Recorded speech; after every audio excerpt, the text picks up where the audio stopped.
இவங்களோட ஐப்ரோஸ் வந்துட்டு first time பண்ணாங்க என்கிட்ட. அப்போ வந்துட்டு இங்கே இருக்கிற ஹேர் வந்துட்டு கட் பண்ணியிருக்கிறாங்க அவங்களே. இந்த ஹேர் வந்து எவ்வளோ தூரம் கட் பண்ணியிருக்கிறாங்கன்னா இவ்வளோ தூரம் கட் பண்ணியிருக்கிறாங்க. இந்த ஹேர் இவ்வளோ தூரம் கட் பண்ணும்போது ஒரு மாதிரி அசிங்கமாக இருந்தது நான் பண்ணும்போது. ஆனால் என்கிட்ட சொன்னாங்க, நான் ஃபஸ்ட் டைம் தான் ஐப்ரோஸ் பண்ணுறேன் அப்படின்னு. நான் கேட்குறேன், இல்லை ஃபஸ்ட் டைம் பண்ண மாதிரி இல்லை நான் சொன்னேன். அப்போ சொன்னாங்க, நான் சிசர் எடுத்து இவ்வளோ தூரம் கட் பண்ணிவிடுவேன் அப்படின்னு சொன்னாங்க.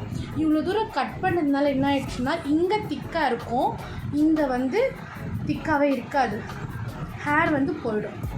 அது என்ன ஆகுன்னா அடுத்த டைமுக்கு திரும்ப அதேமாதிரி குச்சி குச்சாக தான் வளரும்.